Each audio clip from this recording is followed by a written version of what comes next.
They were flying basically combat missions to save some kids whom they had never met and never would meet. I heard the guns, I heard the machine guns, and the only thing I remember was telling Tony to get out of there, quick.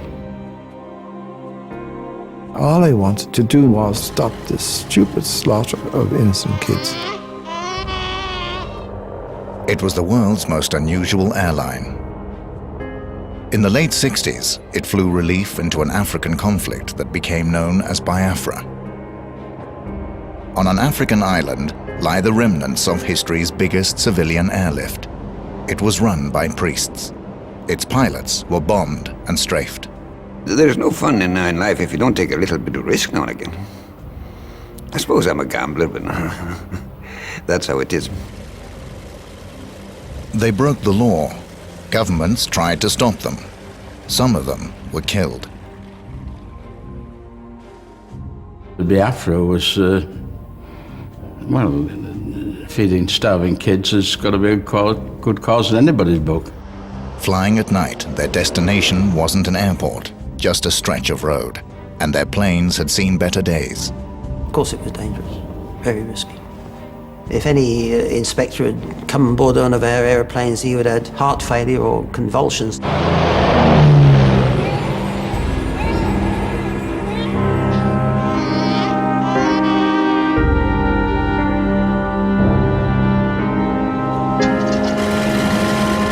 One of the first to volunteer was Danish-Canadian pilot Axel Duck. I was reading a newspaper which outlined all kinds of ghastly stories and dreadful things that were happening in a place called Biafra. Remember, there were pictures all over Copenhagen, posters of starving kids and all this stuff. I thought, well, why not? I'm just me. I don't have anybody to look after, just myself. So if I could maybe do a bit of good here instead of just being on a holiday, well, why not? In 1968, Phil Philp was an out-of-work pilot. One day, his eye was caught by a magazine advert. It said, DC-6 pilots wanted for interesting work in Africa. So I rang the number and an Australian voice came on the line. And he said, do you want a job? I said, yes, please. I said, but where is it? He said, well, I can't tell you that at the moment. So I said, well, when do I start? He said, well, we're still in negotiations. I said, well, can you tell him how much the pay is? And he said that we haven't decided on that yet. So I thought, well, that sounds pretty good, so I'll have a go. He didn't know it, but Philp was signing up for the riskiest mission of his life. A year before, in 1967, the small West African state of Biafra declared its independence from Nigeria. Rich in oil and mainly Christian, Biafra was quickly immersed in a civil war with its much bigger neighbor. Nigeria imposed a total blockade.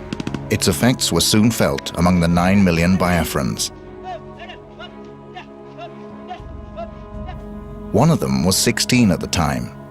2 of his family died from starvation. When you look at your brother or sister, you cannot know him or her due to hunger.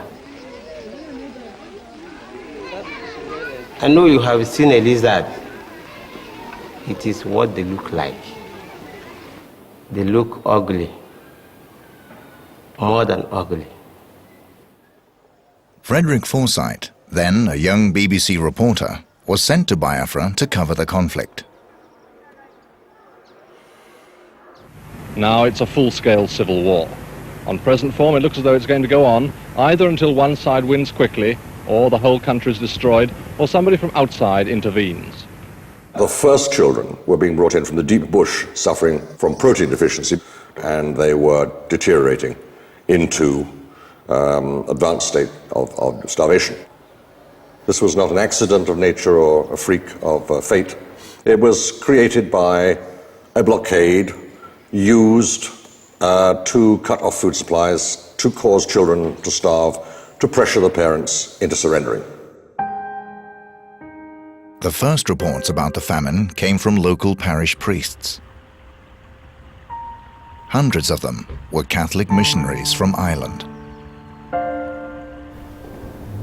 It was a very awful experience to be blockaded. You felt this sense of hopelessness and helplessness and being trapped in a snare. And the children suffered tremendously. They had swollen bellies and matchstick legs. Their hair turned red. And I can still hear in my ears the whines of the dying children, innocent children, who knew nothing about politics.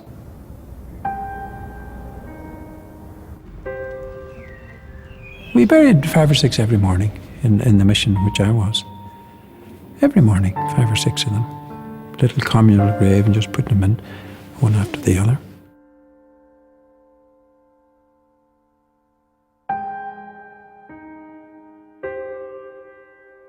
"2,000 kids, can you imagine, every day dying? It was awful. So we had to do something. We couldn't stand by idly. The only way to get into Biafra was by air. But the only planes that the Biafrans allowed in belonged to an American gun runner called Hank Wharton. The Nigerians have heavy anti-aircraft guns. We have been shotted and have come very close, even a high altitude. Hank Wharton was a cowboy, and he was a risk taker. Byrne persuaded the Vatican to let him do a deal with Wharton, and so a pact between the church and a gun runner was made. I went to Hank and said, "Look, I need your help, but you have to have an agreement. Clean planes, no ammunition, only relief supplies." And he kept saying, I'm delighted to do this for the children." He said that 4 times within an hour. And I reminded him, I said, "Hank, I've counted the number of times you've said you'd like to do it for the children. I want you to prove this.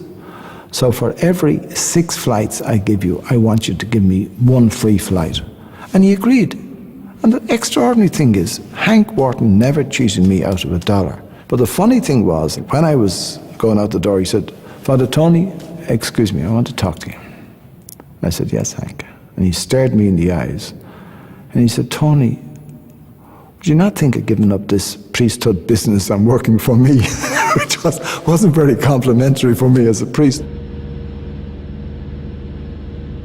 Father Byrne and Wharton set up a base on the Portuguese island of São Tomé. Just 45 minutes flying time from the Biafran coast, it had an airport with a large runway. By the spring of 1968, the situation inside Biafra was getting worse. And in spite of Father Byrne's best efforts, fewer than 5 flights a week were getting in. They were drops in the ocean. The reaction of the Catholic missionaries, who basically, you see, they weren't world experts in famine, they weren't doctors, they were pastoral parish priests, but they knew what it was, and they literally raised some funds, very minuscule funds. This was not an air bridge, this was not even a cargo. This was a few cardboard boxes of medications. That was how it started.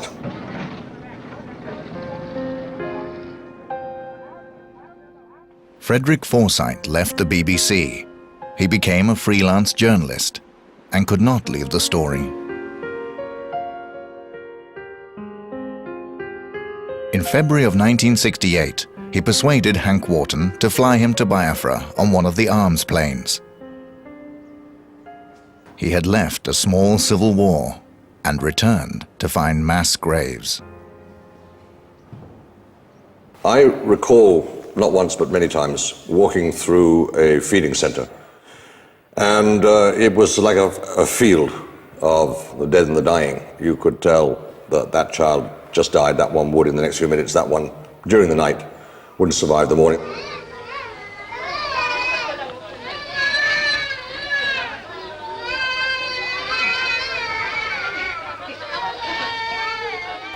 Frank Emiliru stood in line for food in this school when he was 17.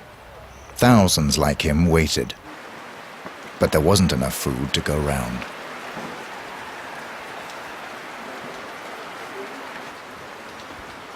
As you come, you join up the line. You go after one after the other. Whether small or big, or you stay in line.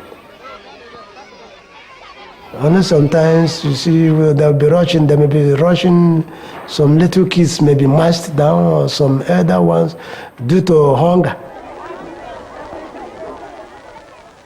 You know, some people are more powerful than others. Little people like us cannot get anything because people who have the power will push us out from the line. Then they will go at the front and meet the people who are sharing the foods. Before it will reach our turn, the food had finished.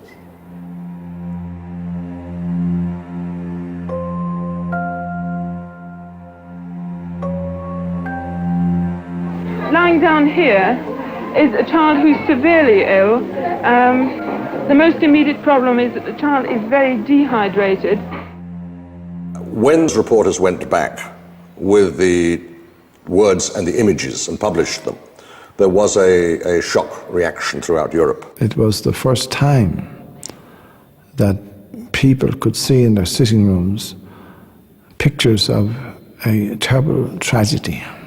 Newspaper readers and television viewers had not at that point seen children reduced to such a disgusting state and on the very verge of death. A determination arose that we couldn't just stand by and watch it happen.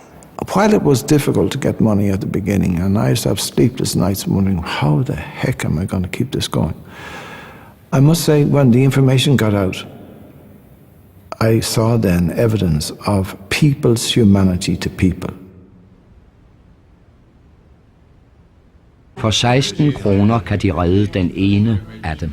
It was the world's first famine disaster on television. The churches had mobilized the media. The cry for help became very loud. And it was heard in Copenhagen, more than 3,000 miles away. Pastor Viggo Mollerup and a group of people from the Danish churches started working on a very ambitious plan. And there seems to be a doctor coming from the States and a Canadian nurse.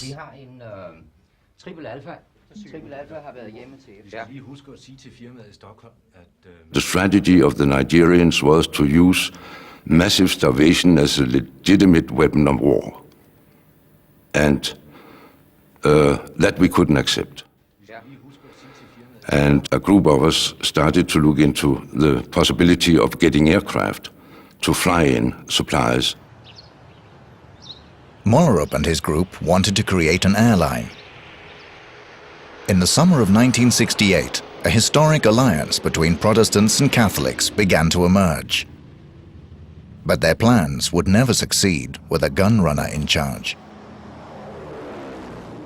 The Biafrans were dependent on Hank Wharton, and that meant that only when they didn't have arms supplies to be flown was he available for occasional relief flights. And we didn't need occasional relief flights. We needed regular flights. The frustration of waiting at the airport for Hank to fly in, and he would promise us that he would take in a flight and then not do it because of the pressures he was under. So I got totally frustrated with this. But there was another problem. By using a gun runner, the churches were being accused of mixing arms and aid. My job was to load the planes and see also that there was nothing on board that shouldn't have been there. And if there was, take it off. But I never had to take anything off. I can say that absolutely certain. There was never anything like arms, nothing of that nature, on any of our flights. Hank Wharton got the food in, the planes were clean, but I always thought it was only a stepping stone to getting our own planes. The combination of arms and relief flights presented the churches with a dilemma. Those who have witnessed the famine inside Biafra didn't see it that way. I never took a moral stance on whether priests should bring in medications in the plane that also contains guns and mortars and shells. I think it's a question of needs must. Not putting those cargoes of medications on those planes would not have changed anything, except a few more children would have died, that was all. So I said, everything else has to get second place to the one consideration: keep innocent kids alive. Save the kids. Save them.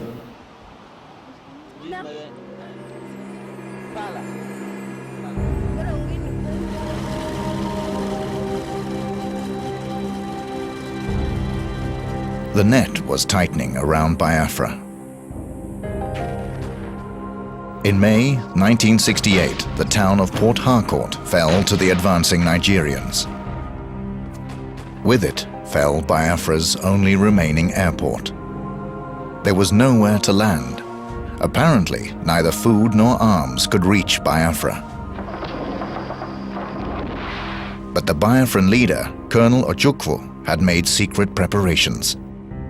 He had discussed the problem with his friend Frederick Forsyth, a former pilot himself. He was a night bird. He liked to sit and talk from midnight to 5 in the morning. And I made the suggestion to him that if he was going to create an alternative airport, he couldn't start from scratch. He hadn't the concrete, he hadn't the earth-moving machines. So the only thing he could do was take the longest, straightest, broadest piece of road he'd got in the country and turn it into, or turn a section of it anyway, into an airstrip. This straight road by the town of Uli was closed to traffic. A beacon was placed on the church tower. In record time, the road became a runway. They built lighting systems among the palm trees, broadened the road, and it became known simply as Uli. At one point, the busiest nocturnal airport in Africa. During the summer of 1968, Hank Wharton and his gunrunners flew arms and food from Sao Tome to Uli. It became more and more dangerous. In August, Wharton's pilots refused to fly. For 2 weeks, no relief reached Biafra. It was estimated that up to 40,000 children died. It was a desperate situation that required a daring solution. And it came in the form of a Swedish aristocrat, Count Carl Gustaf von Rosen, a pilot, but no ordinary pilot. Carl Gustaf von Rosen was an idealist of a kind that is extremely rare. I don't suppose I've met anybody else who was quite as single-minded in his pursuit of the things he believed in. Von Rosen had flown a cargo of medicine to Sao Tome. There, he made plans to fly into Biafra in broad daylight, without proper maps, without the secret landing codes. Only Hank Wharton knew the code to let the planes in, because no plane could come in. They'd be shot at by the Biafrans unless you knew the secret code, and Hank Wharton had that. So eventually Carl Gustaf von Rosen decided to fly in without the codes, but doing in a surprise technique where he flew very low and therefore was under the level of the Nigerian radar, and also landed so suddenly that the Biafrans couldn't turn their guns on him. Von Rosen met with the Biafran leader. Within days, Colonel Ojukwu gave permission for the churches to land their own planes. Wharton's monopoly was broken. It was a turning point. Within 2 weeks, Pastor Mollerup had sent 4 planes. He then went to Sao Tome to meet Father Byrne. Father Byrne spent about half a year deeply involved in frustrating efforts to get at least some relief in. His first reaction was a very warm reception, very grateful that now somebody else were trying to do something about it. Mollerup's dream became a reality. What Father Byrne had started became a massive international airlift. It called itself Joint Church Aid. The pilots called it Jesus Christ Airlines. The planes came from Scandinavia, Canada, and the United States. In a few months, it grew from 5 flights a week to more than 30 flights every night. The oldest Christian symbol, the fishes, was painted on them. Well, the extraordinary thing about Joint Church Aid, JCA, nickname Jesus Christ Airlines, was that it was It was ecumenism beyond the dreams of Rome or Canterbury. Here were Protestants from America, here were Episcopalians, here were Baptists, here were Anglicans, here was Norway, Sweden, Iceland, Finland, Denmark, Germany, here was Caritas Internationalis from Rome. Almost all the West's churches working under one umbrella, which had never been achieved before, and I'm not certain has ever really been achieved since.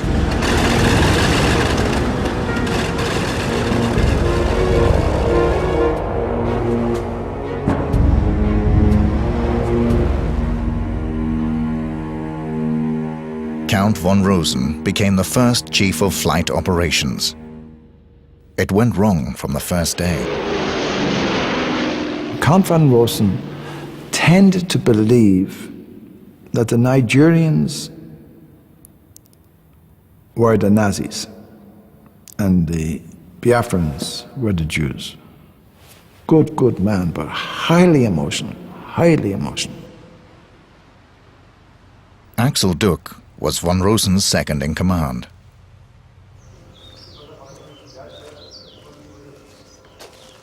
He spent all his time explaining to the journalists how things were in Biafra and what had to be done. The children must be armed, otherwise the Biafrans will vanish. And this became more and more militaristic as time went on. In the meantime, he didn't do anything about the airlift. So I refused to work with them. I said, there's no cooperation. Van Rosen has gone overboard. Van Rosen is thinking in military terms. I can't think this way. He didn't want to go, but he had no choice. When he left the next day, he said, they're going to hear about me again. You just wait and see. Duck replaced von Rosen. He became the longest-serving field commander of a most unusual airlift and a most unusual group of pilots. To find sort of a regular family man type to fly to Biafra was very difficult. These fellows were looking for a job, or they were too old to be checked out on jet aircraft. They were, the last of the propeller airplane types. A few of them, I think, were genuinely interested in helping, but the majority were there for money. It had an adventure about it, like Huckleberry Finn stuff or Biddles or something, And in addition to that, it was well paid. So all the factors were together. And it was a cause that was worthwhile. You couldn't possibly not argue with the fact that to take food in there was a good thing to do.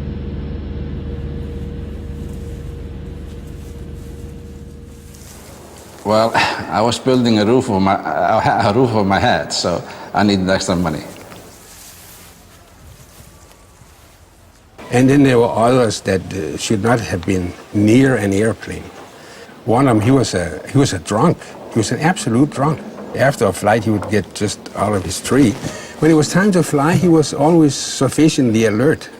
And he was actually one of the better pilots. If it hadn't been for all these characters, there wouldn't have been any airlift. At Uli Airstrip, arms and relief planes would land and take off every 15 minutes. Overhead hovered a bomber called the Intruder. En route, there was anti-aircraft fire. When you see a lot of stuff being thrown at you and see tracer bullets coming towards you, it's always an uncomfortable feeling. It's frightening.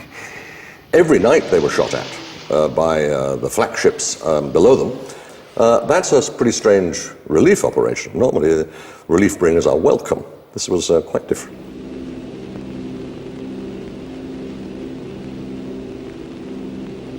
So we're flying along, and you've well crossed past the Nigerian coast, and a beautiful reddish-purple light came up past our wingtip. And a few minutes later, another one passed us. Oh, that's funny. And another one. And they were following us along. And I said, Eddie, they're shooting at us. He said, don't worry, lad. He said, I've been shot at by experts.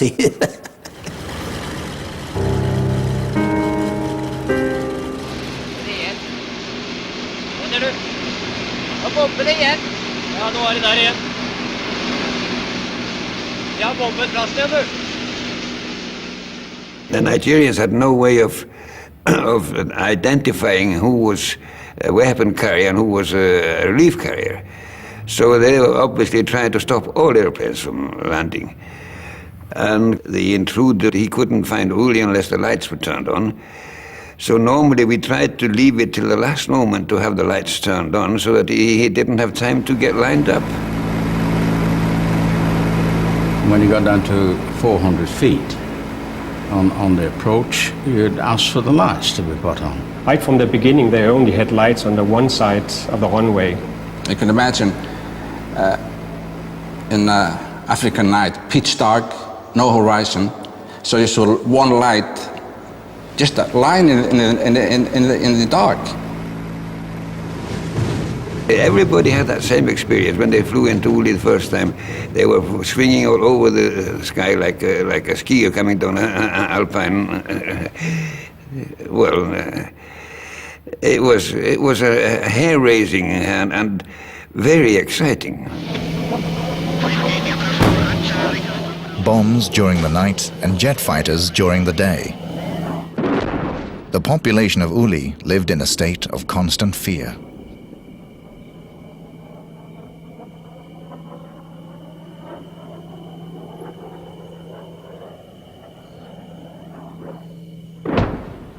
During the war, nobody cooks after 4 o'clock. If you know you eat for the day, you start as early as 12 o'clock and finish cooking before 3 o'clock so that they will not glimpse the light. Once they see the light, they throw bomb.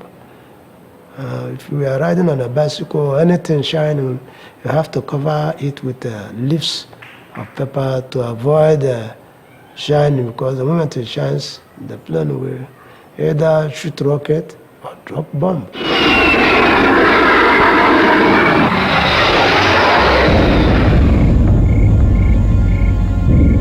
The little children, they used to cry day and night due to hungry. And when they started crying, we have to hold them tight, covering their mouths so that the enemy planes will not hear them.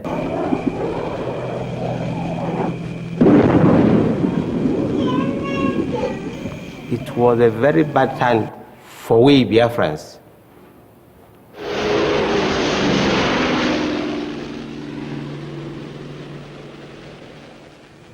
One night when I was going in, we were on final approach.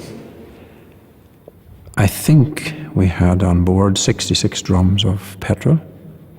It was a super Constellation, and 6 bombs exploded. We could see the flashes, and one of them was on the runway directly ahead of us. And the pilot touched down, but he kept the nose of the plane up in the air until we got over the top of the crater, which was right in the middle of the runway. We took a little bit of a shaking on the sides, but nothing of any import. And we got down safely, and we all breathed a sigh of relief that night. I decided we were going to shoot down the intruder, but not really do it, but make him think we were shooting at him. So I got some strobe lights, and I strapped them together with some masking tape. A strobe light, when you press the button, it emits a very sharp light. And I made a cardboard tube and put around it. And if I pressed these 5 buttons in the right sequence, from the other end, it looked like somebody was shooting. And finally one night, we saw him. So we snuck up as close as we could, and I fired my gun, and suddenly the intruder just winged over and peeled off. You know, I wanted to tell all the pilots, but I couldn't, because it would get out then.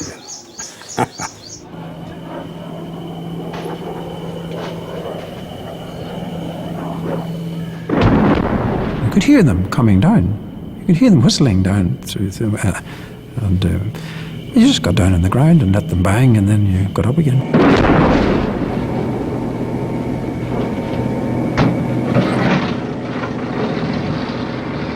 I still find hard to believe that we would stop the engines, offload 11 tons, and start out engines again and be leaving in under 20 minutes. There's some doing. None of us were heroes, believe me. There must have been some good pilots amongst us, wasn't there, when you come to think about it. The church airlift irritated Western governments.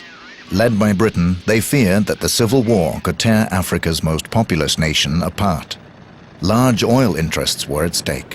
Western governments were, I think, overly impressed by British advice, the advice of the British Commonwealth Office and the Foreign Office. The role of Britain was, in my view, deeply and permanently shameful. The Biafrans, if you want, were as much Commonwealth citizens as the Nigerians. This was a civil war. Britain's role, if she had had one, should have been an honest broker to try and end the war. In fact, every conceivable inhibition and prohibition, every lie, every act of cheating, every bit of propaganda that they could bring to bear to discourage or deceive, to con or gull people into not donating or not participating in joint church aid, they did bring to bear. The planes of the Irish priest and the Danish pastor openly violated Nigerian airspace. The airlift, the whole relief program, was illegal internationally. But you know, if there's somebody dying in a house because there's a fire, we don't have to ask permission of the owner of the house to go in and save the people in the houses. So we believed that our moral obligation to save children had to take precedence over civil regulations. In Christian theology, you realize that evil and good are two factors of life. But sometimes you have what is called a genuine conscience conflict. And that's when you have a choice not between what is right or wrong, but only between what is not right and what is definitely wrong. As a religious man, there was one thing that mattered, and that was to try and help your neighbor in need. And I was actually fourth on the wanted list in Nigeria. And I used to joke my fellow missionaries and saying, you guys are needed, but I'm wanted, so I'm more important. For the pilots, a professional job soon became emotional. One night, on the runway at Uli, I'd been intrigued by what appeared to be little black shadows that were appearing out of the gloom and disappearing. And I walked round to the back of the aircraft where we'd just been unloaded and the freight door was still open. And I saw these little black shadows and I looked carefully, I could see they were children. I couldn't believe it. They were on their hands and knees and they were scratching in the dirt and picking up individual grains of rice which they were putting in their mouths. And I thought, well, this is terrible. Terrible, and it was a dreadful thing to come face to face with the starving of Biafra.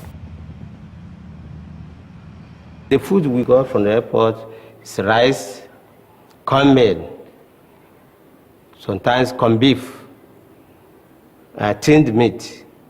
We get it, or we got it from the ones that fed on the ground.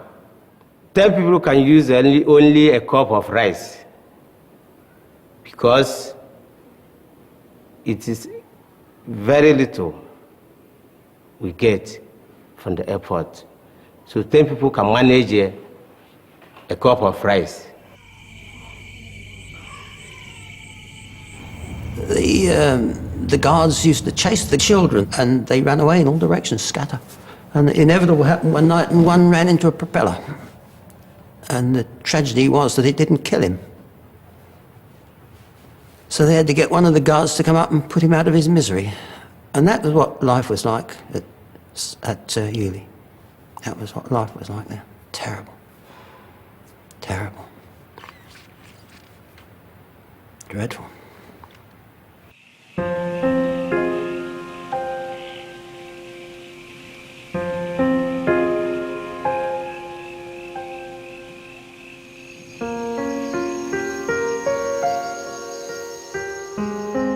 Less than 2 hours flying time separated the horrors of Biafra from the good life on Sao Tome.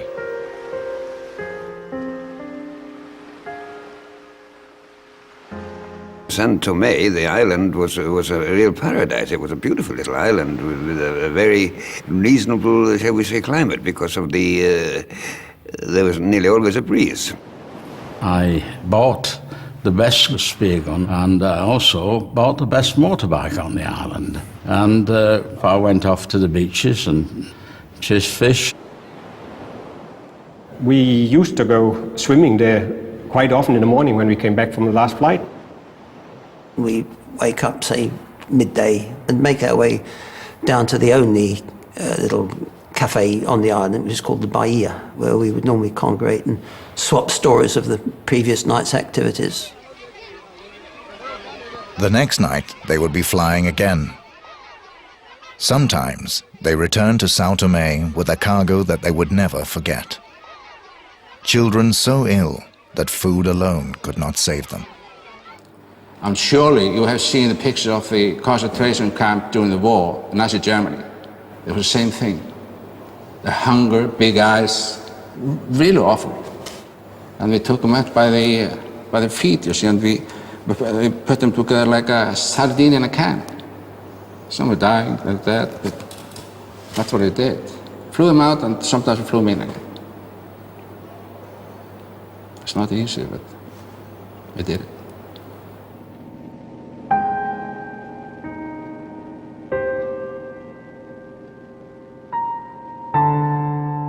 We didn't think that half of them would live really through the flights, and we couldn't do anything about it, just lay them down on the net we used to strap down our cargo with. So, that was pretty hard seeing what really, and some of them was in a very, very bad condition.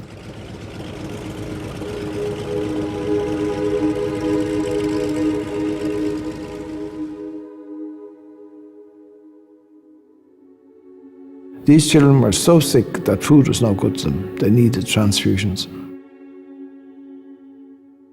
And very often I would take them off the plane and wonder, would they make it? You know, would they make it down the ladder? Would they survive into the ambulance?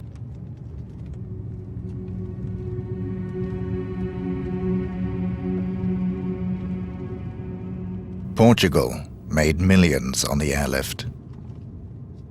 The Portuguese governor of Sao Tome decided to tax the children.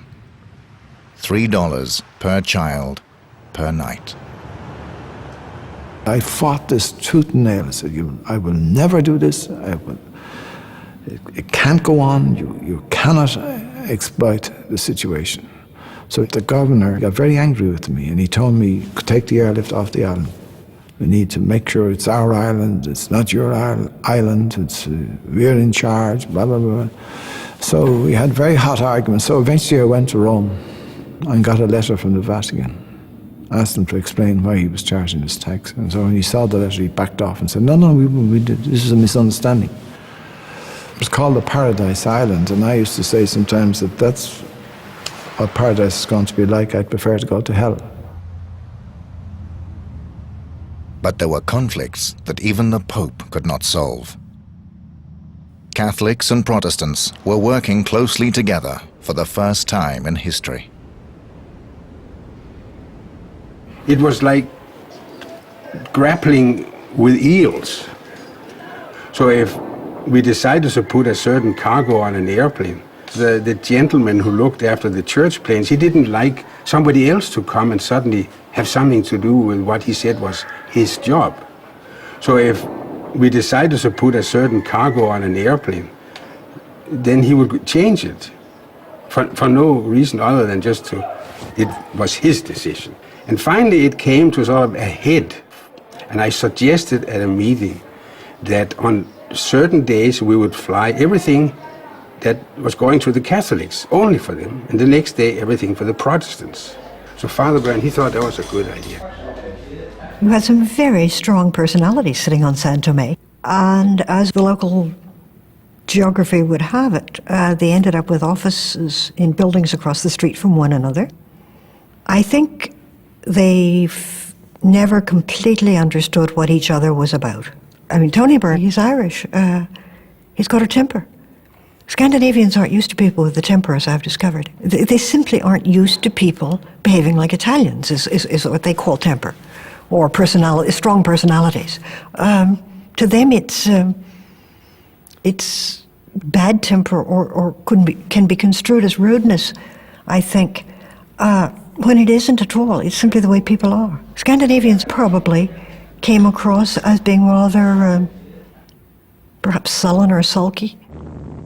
In May 1969, Count von Rosen returned. This time, not with food, but with rockets.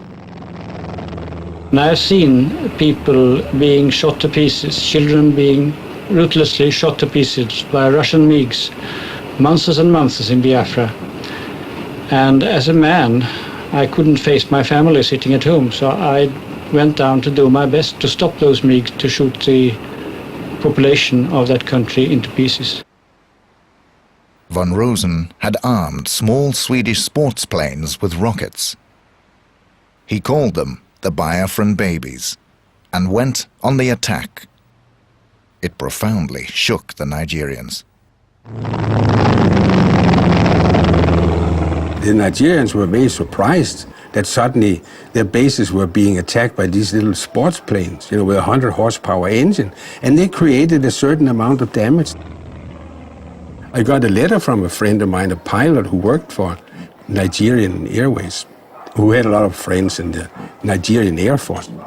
And he told me in no uncertain terms that he had heard that if this business with those little airplanes continued, that retributions would be severe. 2 weeks later, the retribution came. The first church plane to land one evening was attacked by 2 Nigerian MiG fighters. The pilots in the following plane witnessed the attack. 2 MiGs made a head-on attack from the far end of the runway. They made a very low pass. One fired 2 rockets and the other fired a burst of cannon fire at it. Harold Snaholm was at the control of the attacked plane. So as we were touching down, it probably 100 feet, something like that, hell broke loose. It was just like New Year's Eve, you see. I saw big fireballs coming right between my eyes, and then over the cockpit, beside it, underneath. And I saw the captain and the flight engineer, they ducked under the glare sheet of aircraft. And I was so surprised, really. So I just looked out of the window. 2 rockets, they went under his aircraft and exploded. It had been a foot or 2 high, they'd wiped the entire crew out. Well, they managed to bring the aircraft to a halt on burst tyres. And the aircraft was full of holes. I counted over 200 holes there at that time. So we patched up this airplane as best we could. We had a little meeting, CRM meeting, shall we try to take this aircraft out? Then it was, we didn't want the Biafra pilots to have the satisfaction to leave the aircraft behind, you see. So after this meeting, we decided to fly it out. And after dark, we did. 4 days later, the Nigerians ordered their pilots to shoot to kill. The International Red Cross were operating their own airlift into Biafra. A Swedish Red Cross plane was shot down. Caught in daylight just before dusk, 5 crew members died.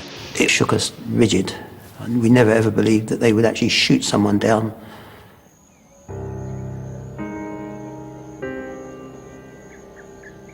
We were very angry, you see. Why a fighter aircraft shooting down an unarmed Red Cross aircraft?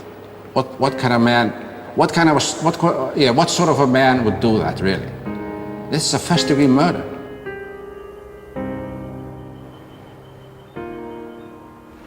Well, a lot of the pilots said, no, this is getting a little bit out of hand. This is getting too dangerous. I'm quitting. And a lot of them did, unfortunately. The pilots' anger was so great that some of them talked about hiring a contract killer to kill the pilot who shot down the plane. Some of my colleagues said they would track down those pilots and by a man. And honestly, I don't know if the contract has been lifted. The Red Cross airlift was paralyzed. It continued on and off for a while, but in the August of 1969, it stopped completely.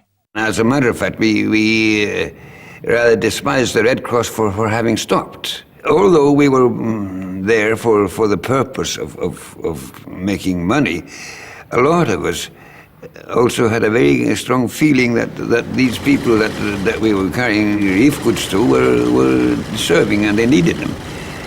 And we felt strongly about the carrying on. Jesus Christ Airlines stopped flying for a few days, but quickly resumed. Its leaders were convinced that they had to continue. But if we had stopped the airlift, we would have lost at least 2 million people inside. So it would be a very kind of a rational consideration to say you can't risk your life because, you know, so 3 people or 4 people have lost their lives, so let the other people die. They're only Africans, and anyway, let them die. That would be, to me, very inappropriate and unacceptable as a Christian. We thought that now the pilots would be safe because it would take the Nigerians 10 days to 2 weeks to evaluate the reaction of having shot down a relief aircraft with a rocket. So we didn't think they would try to do it again until they knew what the backlash was like in the public opinion. Nigeria never tried to shoot down a plane again, but the bombings intensified during the rest of the year. Many church planes were hit on the ground. Air crews were injured, and several airport workers were killed.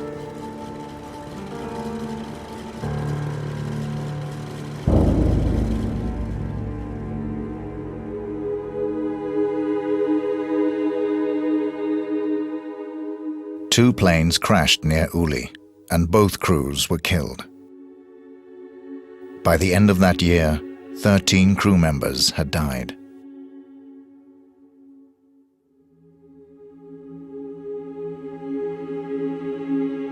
We were getting tired at this stage, and it's the tiredness that killed people, really. I'm sure of it. Fatigue.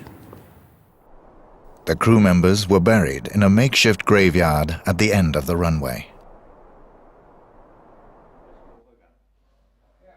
A lot of my colleagues were pressing. They were determined to try and get in, and they were taking greater chances than they needed to do, or rather, they were overstepping the fine line between being sensible and being daring. In other words, they were being a little bit over daring, going a little bit too far, and there was also a little bit of greed. Remember, we were mercenaries. We were all getting paid for this. You never forgot it. I mean, you never forgot any of the crashes. I remember when they took place, which kind of aircraft. I would also, if they were mentioned, I would recognize the names of the captains. It was very painful for us, and we grieved a lot, especially when I had to break the bad news to their wives and partners and children. It wasn't easy. You had to just go on, or more people would die inside. Fatigue had set in, also inside Biafra.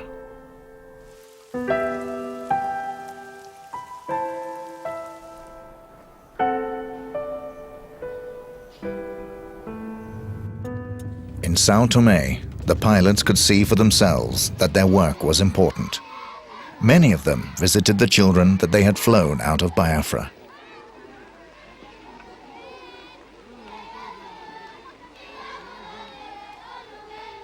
We quite often went out there, up to that place, and so what happened to them, and they recovered.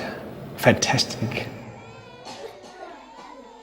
We had been so worried that they would be suffering from brain damage, retardation of some kind because of the massive starvation.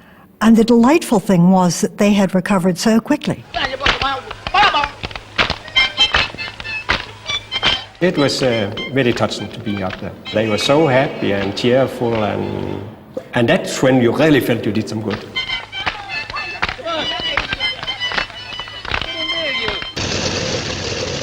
In January 1970, the guns of the advancing Nigerians could be heard at Uli. On the 12th of January, an Icelandic crew volunteered for what became the final mission. They were to evacuate relief workers and priests. Once in the air, they heard that Biafra had surrendered and Uli had fallen. They changed course for a smaller landing strip called Uga. The man who flew more missions than anybody else, Tony Johnson, brought Father Cunningham along.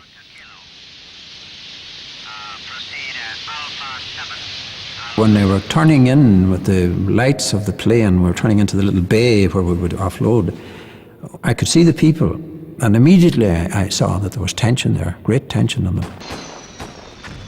We were pretty sure that Uga was very close to falling also, so we decided to keep 2 engines running so we could get out quicker. Everybody tried to get onto the aircraft, very confusing. So Father Cunningham, he said, I'll go back and sort that out. So I put my satan on immediately, and when we opened the doors of the plane, I stood there in the satan, and that had a calming effect on them right away. I could see it. I said a few words to them in their own language, so they knew I was one of their own priests. And then I heard the guns, I heard the machine guns. They were shooting at our aircraft. So he climbed on board quickly, and we immediately thought, well, this is getting out of hand, so we decided to start taxiing out.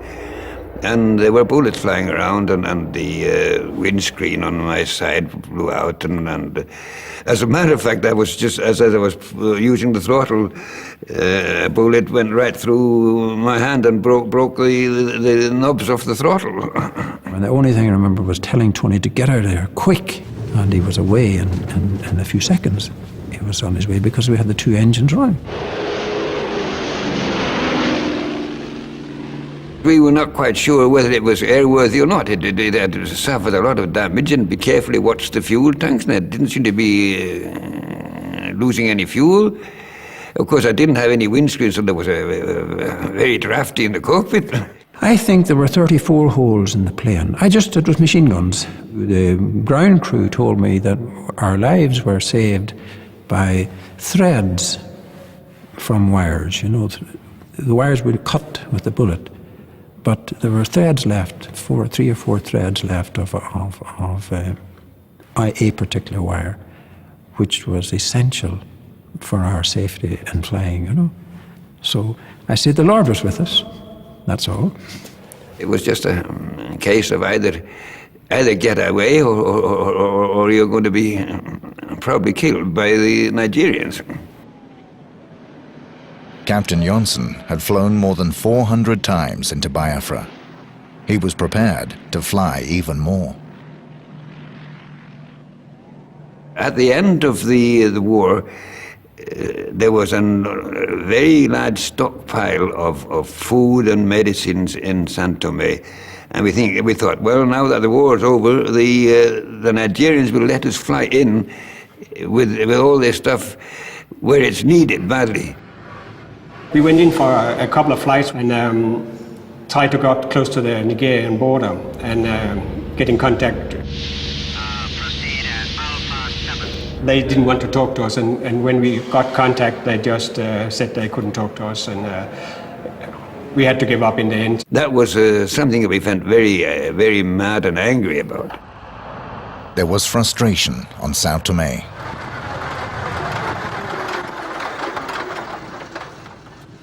And in Nigeria, the victorious government accused the churches of having prolonged the war. Our problems have been complicated by foreigners who think they understand Nigerians or Africans better than we do ourselves. so-called humanitarians have deliberately fanned the flames and helped to prolong the suffering of our people. What we did was that we tried to bridge the gap while those who were responsible for negotiations negotiated, so we bought time for them. And those people that we managed to help, after all up to 4 million at any given time towards the end, it made a difference of life and death to most of them. Many people would say to us, you know, that you kept Biafra alive. I don't accept that. I believe that we kept people alive who happen to be called Biafrans. And we make no apology for that. I think it's the work of the churches to take the side of the poor and the oppressed. The graveyard behind the church here in Uli was bulldozed. The airstrip was quickly dismantled. Today, the local population have plans for erecting a memorial. What they did was so fine. If I happen to be I'm a woman, I would like to marry to the country from where those things have been shifted, or the people who contributed to the welfare, well-being, rescuing lives. If they did not come to our aid, I don't think we will survive the war. Yes. The world's most unusual airline was dissolved. Some of its planes were left on Sao Tome, where they can be seen today. A sort of monument to a group of people who once decided to act. Across religious boundaries, in defiance of governments, and on the edge of the law. Over a period of 18 months, it had been proved that Protestant churches, Catholic churches from many different countries, at many different levels, could cooperate and could trust one another. So I think it opened up a lot of new channels for both disaster relief and later on development aid.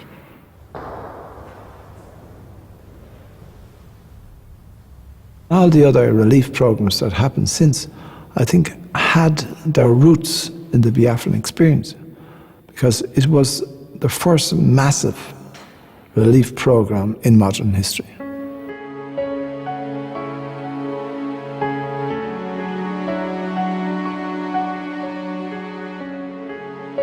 I think it is given to very few people on this world in one short lifetime to save or help to save the lives of up to 500,000 children. I think we did something good.